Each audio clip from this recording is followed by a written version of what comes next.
If you've ever struggled with emotional eating, you probably know that it's a tough habit to kick. In today's episode, I'm honored to be interviewing author and psychologist Dr. Melissa McCreery from Too Much on Her Plate, who's written a brand new book called The Emotional Eating Plan for Smart, Busy Women. Now, don't worry, even if you're not a smart, busy woman, still stick around and watch the episode.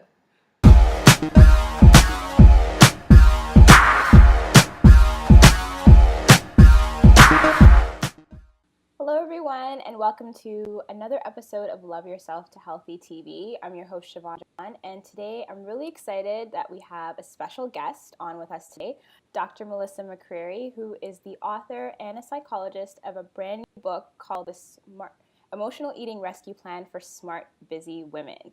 So Melissa is also the owner of a consulting company called Too Much on Her Plate, where she helps successful women untangle the O's in their life: overwhelm, overload, and overeating. So she works with high-performing women to help banish stress and bring more joy and ease into their life. So welcome, Melissa, and thank you for joining us today. Oh, thank you for having me. I'm excited to be here. Awesome. So let's get right into it and talk about your brand new book. So by the time that this is airing, it'll be out on Amazon. So congratulations to you on the launch of your new book. And it's the Emotional Eating Rescue Plan for Smart, Busy Women. So I wanted to talk a little bit about why you were inspired to write this book, and specifically why you wanted to target smart, busy women. So just for people who are watching and they're wondering, like, is this for me? Can you talk a little bit about what you were thinking when you were writing about that, and who are you actually targeting? Absolutely. I've worked with this issue. I've worked with overeating. I've worked with people who are having struggles with weight for since 1995. And I've worked with a lot of really successful, smart women. Most of us are pretty savvy. We've got a lot going on. We balance a lot of stuff. We've almost mastered the art of being in two places at once. We can Yeah. do a lot of things. And yet there's something about struggles with food, and most people who've struggled with food have struggled for a while. It's not their first rodeo with this stuff. There's something about struggles with food that make us forget that we're smart. We stop feeling like smart, effective people, and there's a real disconnect in the weight loss industry and in the healthy eating industry, I believe, between, there's all this information being thrown at us. Most of us have more information than we even can digest. There's all this information out there, but we're not being taught how to leverage the smarts that we have. We're not being taught how to leverage our own talents. And we're also taught that when it doesn't work well, it's our fault. There's something wrong with us. We failed. We didn't try hard enough, or we were lazy. And so I just saw too many smart, capable women who were feeling really badly about themselves and feeling totally defeated by what had become a vicious cycle. And I know there's a better way to do it. So that's what the book is about. No, and I love that. And I think really when you break it down that way, and it's very true, is that we have so much information. Sometimes I would say too much information now that we're starting to Absolutely. confuse. It's a lot of times contradictory. And as you said, like, you start to feel that you don't know enough. And I love that, the smart, busy woman is kind of an affirmation of saying, yes, you are smart, and to trust yourself. And I think that's a huge, because especially when it comes to our relationship with food, we tend to like mistrust or distrust ourselves. So I think that's great that the focus and the target is in that niche. So I guess the next question that I have is that for a lot of times when we deal with, and when you're helping with the women sort of untangle those different O's in their life, and they're sort of struggling with overeating and overload and things like that, I think one of the common themes is, perfectionism, or trying to do it all or appear that you're doing it all when really behind the scenes it really isn't, as it seems. So in working with the women that you do, like, what is some of the advice that you would give to them, or even just anyone right now who is struggling with perfectionism, how to sort of overcome that hurdle and what they should be focusing on instead?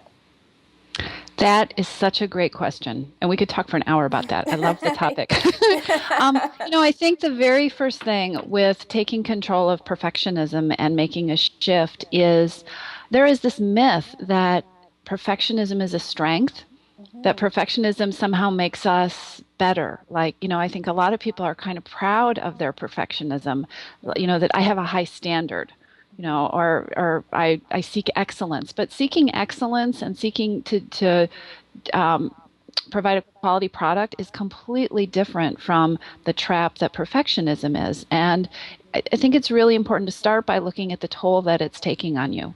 Perfectionism really limits us. Most people who are perfectionists are afraid of taking on things or trying things because they're afraid, if the cost of not getting perfect is that you failed. And Yeah. that's a huge trap when it comes to food.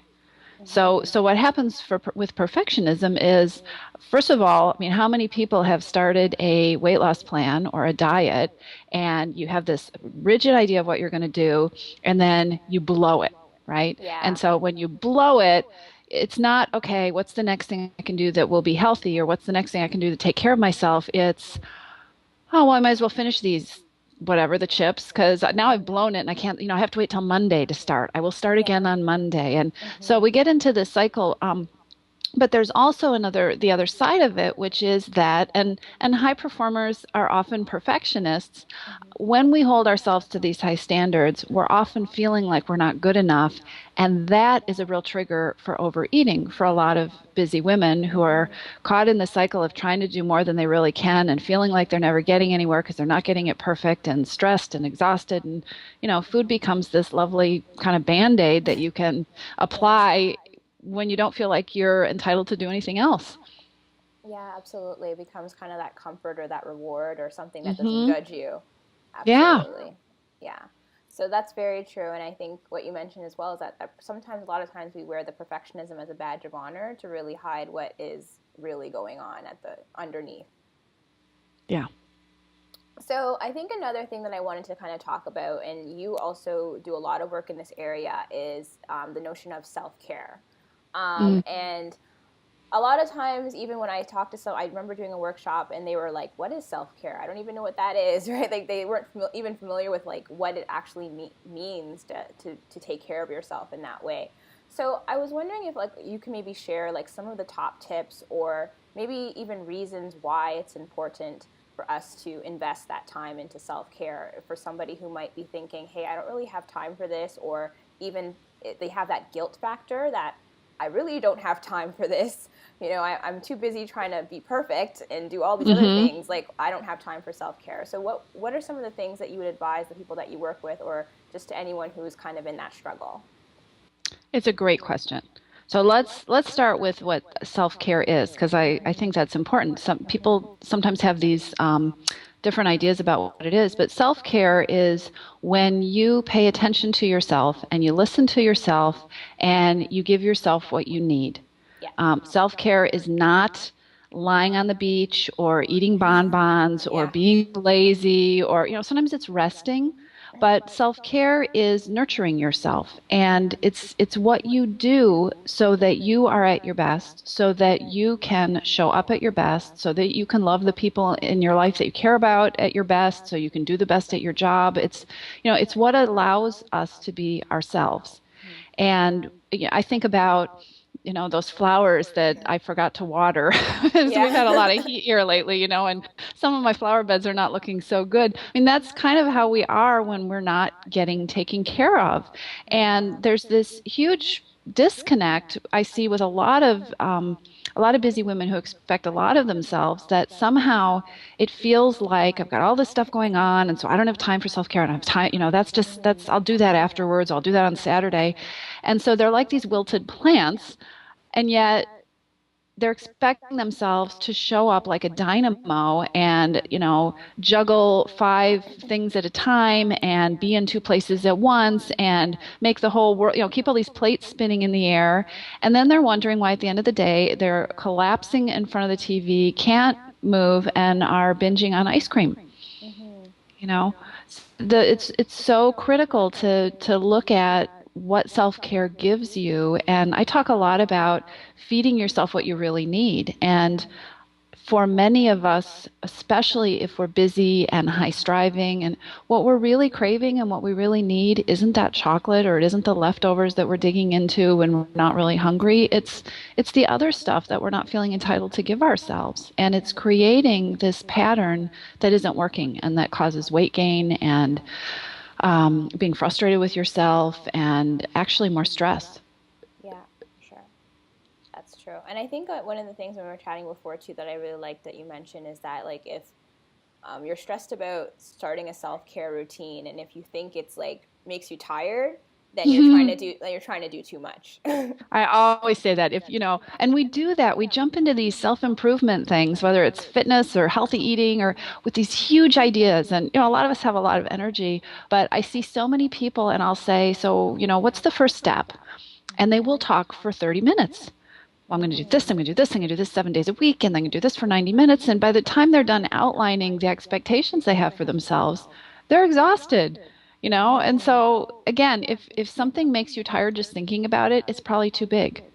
I would much rather see, you know, you're going to be far more successful if you start with something that feels so small, you know, it's a no-brainer. You could stick with it forever, you know, and build on that. We got enough stress in our lives. Absolutely. Absolutely. Yeah. So basically starting small and probably just, knowing that you don't have to do the whole mountain. Like just kind of take one step at a time of taking that first step of doing something for yourself. Yeah. Obviously. Okay, that sounds great. So I know with your book coming out, or that it's out right now, you are offering, especially for launch week, some really awesome bonuses. So I wanted to give you an opportunity to maybe share with the viewers right now of some of the great things that you're offering with the book that's launching right now. Oh, fabulous.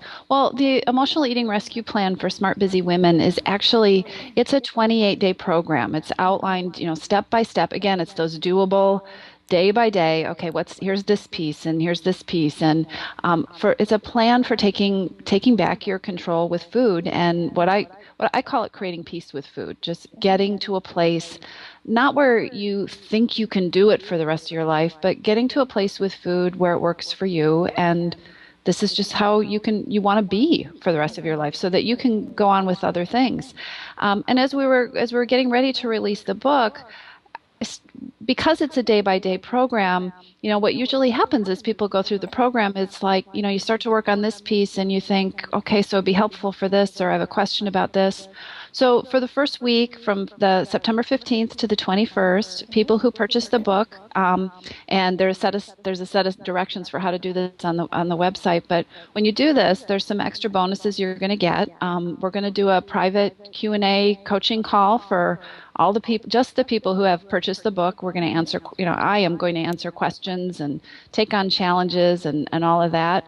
And then there are a couple of products that I think really add value and kind of deepen the experience with the book. And so it's over $70 worth of products and programs, actually. But if you purchase the book during that week, we're going to get those to you so that you can really take off with the rescue plan.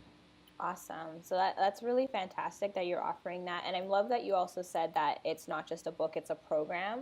Because a lot of times when I think anything that's sort of like personal development or self-help is that we'll read something and then we kind of get inspired, or, put it to the side. So Hmm.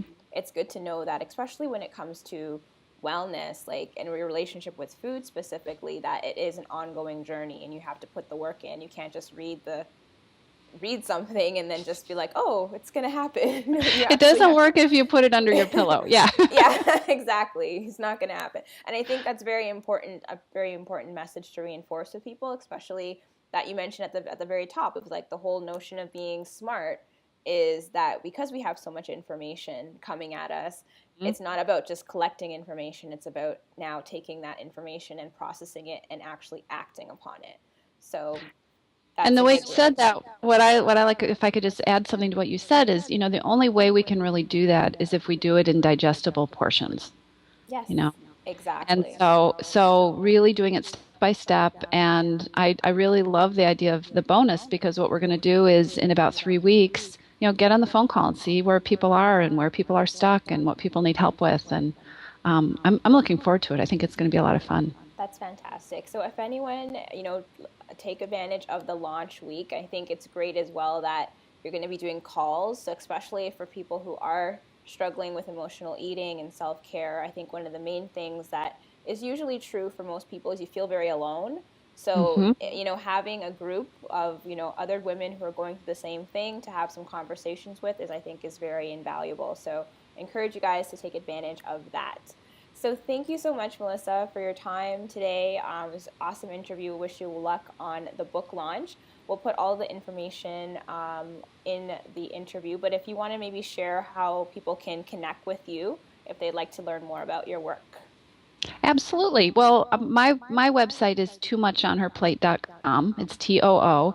And so toomuchonherplate.com, you can go there. There are a lot of resources, but if you go to toomuchonherplate.com/book, that'll give you all the information about where you can purchase it and which editions are available, because we're on Kindle now too, and how the bonus works. Okay, fantastic. So thank you so much, and I'll see you guys next time. Thank you, Melissa. Thanks, Chivon.